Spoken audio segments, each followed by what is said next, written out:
Well, good evening, everyone. We are going to continue this class on the one another passages in the New Testament, especially in the book of Romans. Last week, I asked you to name all the one another's that you could find in Scripture. We wrote a bunch of these. Loving or bearing with one another, outdoing in showing honor to each other, encouraging one another, being devoted to one another, living in harmony with one another, praying, forgiving, greeting, being patient, accepting, admonishing, confessing our sins to one another, serving each other, comforting each other, being subject to each other. It's clear the New Testament cares about how we deal with, how we treat, how we think about one another. Last week, we took a look at what it means to encourage one another. And tonight, I want us to spend some time on this one, be devoted. That's found in Romans chapter 12 and verse 10. But before we get there, I want to talk about brothers. I was born into a family in which I eventually inherited 3 brothers, 4 boys. You have every right to think, poor mother. 4 boys. And I want to ask you, those of you who have brothers, name some things that come to mind when you think about the relationship between brothers. What's that? Fights. That's putting it mildly. Competitive? Absolutely. Roughhousing. Dan said bearing false witness. Yes. Hungry. What's that? Hungry? We were always eating. Yeah, I can see that. What's that? Differences. You're an engineer, your brother's an artist. You can have these children, sometimes you can have identical twins and they end up being quite different in their interests and what they do. I want you to now think about how even though brothers can fight and be competitive and roughhouse and bear false witness, when someone outside the family dares to take on your brother, what does that do within you? You know, there's this language in the in the Old Testament that says there is a friend who sticks closer than a brother. Now, we usually read that passage to talk about friendship, but the only way that verse works is if we're supposed to assume that there's this close bond that brothers share. So close that in Proverbs 18 and verse 19, the Bible says, a brother who is offended is harder to be won than a strong city. Now, how does that fit with close bonds? Has anybody here ever been in a relationship in which the line between love and hate is very thin? Because the passions ran deep. There's something about a brother's love that carries with it a sense of passion, a willingness to defend, but that passion can also be used in burning anger. Just think about the on-again, off-again relationship of Jacob and Esau. John, I wanted to give the lyrics of a song, and I looked high and low for somebody that you would have listened to. But are you a Bruce Springsteen fan by any chance? Not really? Well, okay. Well, this is a Highway Patrolman. It's from 1982. And I want you to listen to the lyrics for just a second and see if you can guess what Bruce is trying to say. My name is Joe Roberts. I work for the state. I'm a sergeant out of Perrinville, barracks number 8. I always done an honest job, as honest as I could. I got a brother named Frankie, and Frankie ain't no good. Now, ever since we was young kids, it's been the same come down. I get a call on the shortwave. Frankie's in trouble downtown. Well, if it was any other man, I'd put him straight away. But when it's your brother, sometimes you look the other way. Me and Frankie laughing and drinking, nothing feels better than blood on blood. Taking turns dancing with Maria as the band plays Night of the Johnstown Flood. I catch him when he's straying, like any brother would. Man turns his back on his family. Well, he just ain't no good.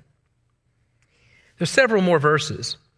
It ends with a serious problem that his brother's in. Clearly, if he gets caught, he's going to go away for a long time. And here is the policeman chasing behind his brother, in a sense, guiding him from behind into Canada as his brother goes over the line and he watches it happen. I catch him when he's straying like any brother would. Man turns his back on his family. Well, he just ain't no good. You know, I thought about the lyrics of that song because on the one hand, we understand the kind of bond a brother might have, so much so that he's willing to, in a sense, aid and abet, even when they're wrong. What's interesting is that I find the same power in a story that seems almost completely opposite. When I read about the Unabomber, you guys remember the Unabomber? 1978, the first time he's at work. 1995, the last time he sets off a bomb. But he was caught in 1996, and do you know who turned him in? His brother David. Before you say, well, of course he did, that's the right thing to do, I want you to know that David sent letter after letter after letter to his brother Ted Kaczynski, the Unabomber, in jail, begging his forgiveness for turning him in. I want you to think about the emotions one must have in a situation like that.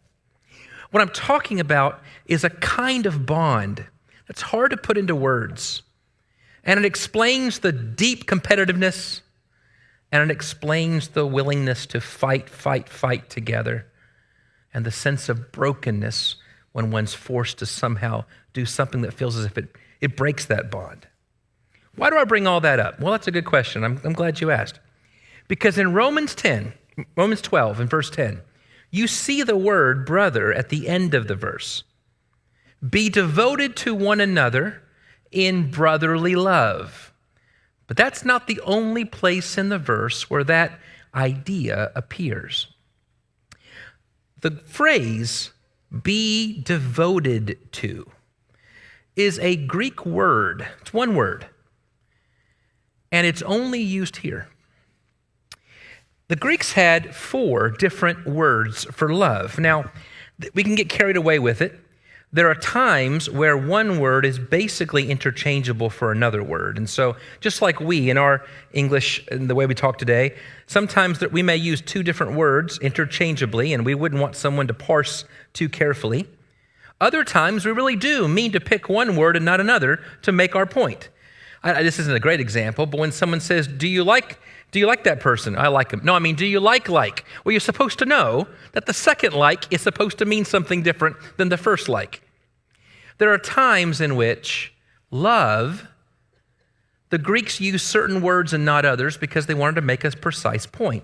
The 4 words we're talking about begin, the first one is eros, and eros is that love that a husband and a wife have, the love that one has when you're thinking about the kind of intimacy between a romantic pair. Another word is phileo. You know the old joke, that's where we get the word Philadelphia and the word filet-o-fish. Phileo, another word for love, but this is the word for brotherly love. Brotherly love. Philadelphia is the city of brotherly love. You see that at the end of the verse. Third word is agape. This is the one that Jesus seems to highly prize. It's this deep well that out of which flows a way of serving others that isn't based on being filled by the one you're serving.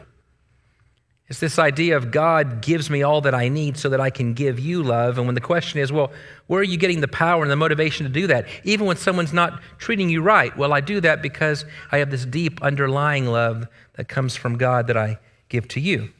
But there's a fourth word, and that's the word storge. And storge is the natural affection that one has. Even brotherly love is really brotherly in the general sense. Storge would be brotherly love in the more specific sense. That is, the natural affection one has for the friends that they would choose. This is, when a bunch of people go to war together and they call themselves band of brothers. They take a bullet for each other. It's unlike anybody else they know. Storge love. Romans 12:10 says, be devoted to, and the Greek word here is a combination. It's a compound word. And it uses storge. And what he seems to be saying, if I can put it in other words, is have familial affection for each other in a way that shows itself in brotherly love. Have familial affection for each other in a way that shows itself in brotherly love. That idea, to sense within myself that you are like nobody else really in my life, like with my brothers. And let that sense of familial affection, that special bond, show itself in how I treat you. When a mother shows love for her infant because it's her baby, that's storge love. In the 2nd century, there was a satirist. It's a guy who's not a Christian, and he likes to make fun of everybody, including Christians. He wrote a book, and in that book, he's trying to make fun of everybody he meets, and he says, I've met a group called Christians, and he says this, and he thinks he's mocking them. He says, their founder persuades them that they should be like brothers to each other, and therefore they despise their privacy, and they view everything they own as public property. What he's trying to say is they've lost their minds, and they treat everyone within their circle as if they were born together. What does it mean for us to develop a kind of view of each other that is far beyond treating people with kindness, but is in fact the kind of relationship that one gets from being born together? In Matthew 11, in verse 19, Jesus says that I came eating and drinking, and they make fun of me, and they say, he's a friend of tax collectors. The word there is phileo, meaning brotherly love.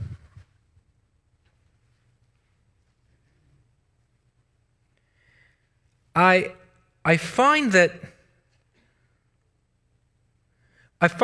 just being able to do kind to other people was enough to drive the Pharisees crazy if it was the wrong kind of people. But what if Jesus tells us to go even further than that? What if he was to say, the reason I'm showing this kind of kindness to them is because these are my brothers.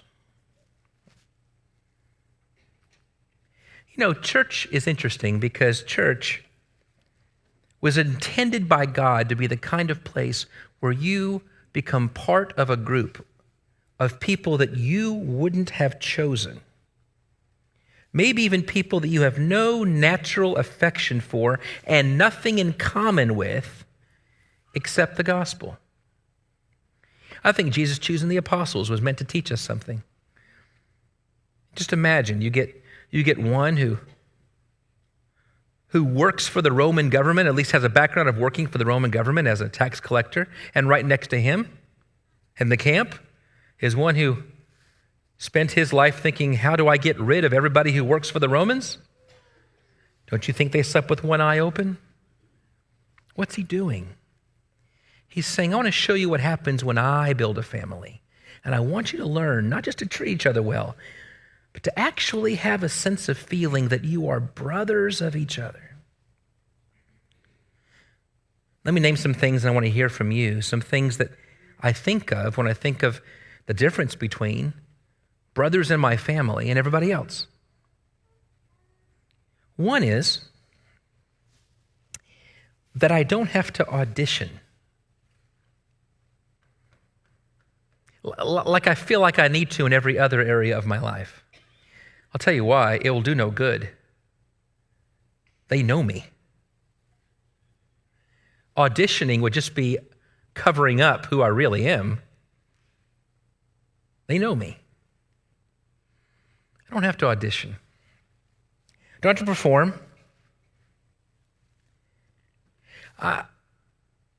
There's a story about Matthew Henry, that famous man who wrote commentaries.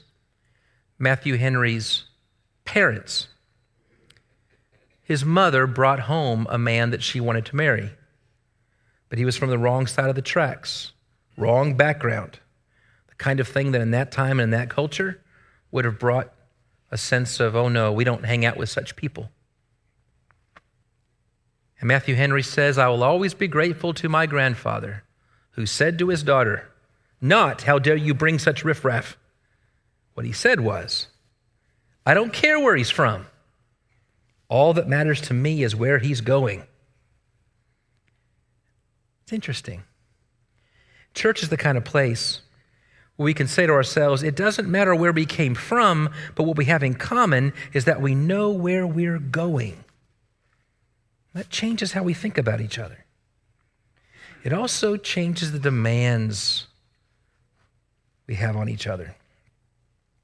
When Paul says, carry one another's burdens and so fulfill the law of Christ, I think about that very famous poem, and you know the way it ends, where the boy is holding his brother, and someone says, isn't that heavy? And he says, he ain't heavy. He's what? It's my brother. Okay, so I said all the easy stuff. Now I'm going to leave the last few minutes for you to say the hard stuff. What does this mean for how we're called to think about and treat other Christians? Give me your thoughts.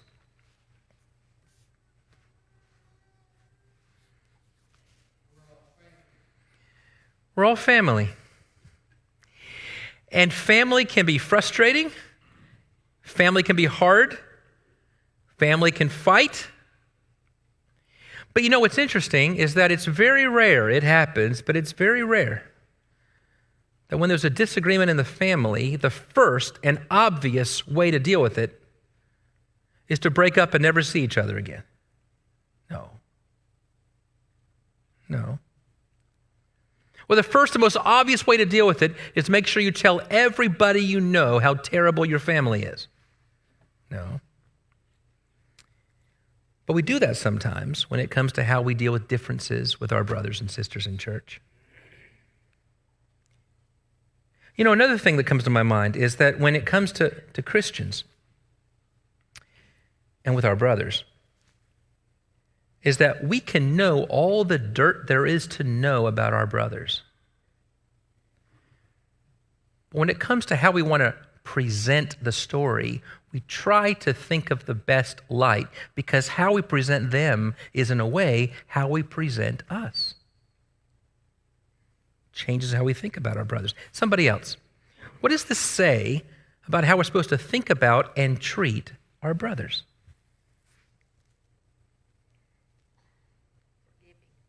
Forgiving. Yes.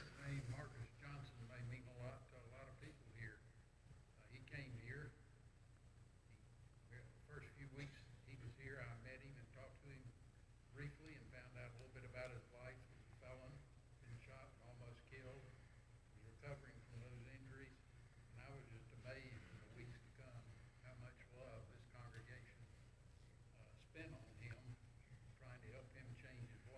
Yes. lived there for a while, and then he had some difficulties and was gone. But when he came back, everybody was there again for him. And he's sadly confused, and he's not with us at this time. But he's on our prayer list Tuesday morning. But that's the way we ought to feel about it. Someone that's very different from any of us, perhaps, and yet we reached out to him because he was wanting to make a change in his life. Brother Mickey's talking about a young man that was needing help. And there's some great stories of how this church sought to reach out and help him. And the idea about we don't just think of somebody as a stranger, we think of somebody as either a potential brother or an actual brother, and it changes how we treat them. Somebody else. What comes to your mind when you hear, have familial affection for one another as it would show itself in brotherly love?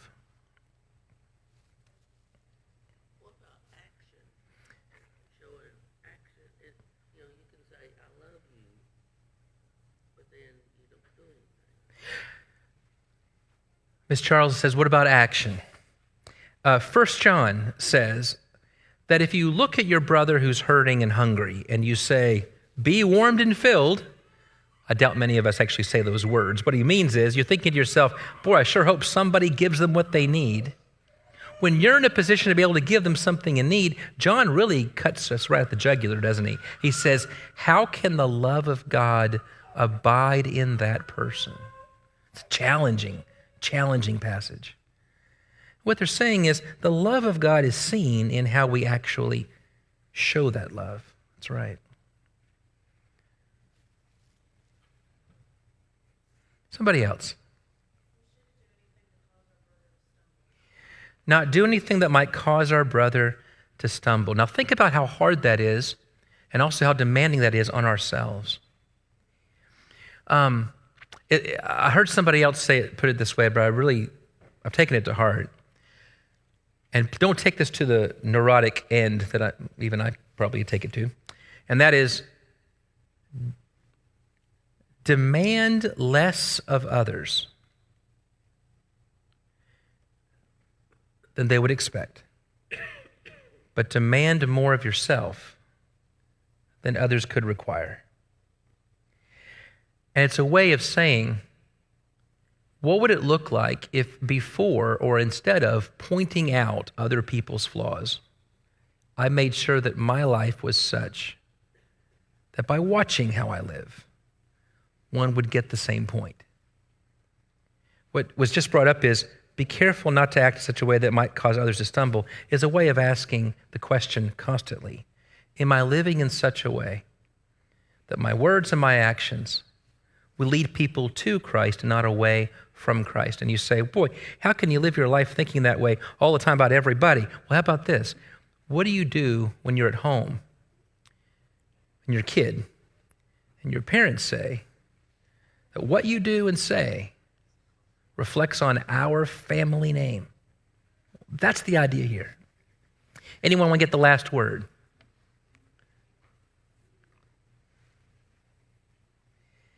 Well, I've enjoyed the study with you, and we're looking at Romans 12 and verse 10, and we're asking, what does it mean to have familial affection for each other as it shows itself in brotherly love? Just keep this in mind. Even when brothers can't get along, even when you look throughout the book of Genesis and you see story after story, Cain and Abel, Jacob and Esau, or go to the prodigal son in the New Testament, and you say, blood connection, blood bonds have failed you. Know that the difference is the blood-bought church of Jesus Christ is what unites us far deeper than even our family blood bonds. And that ought to be seen in how we treat one another. For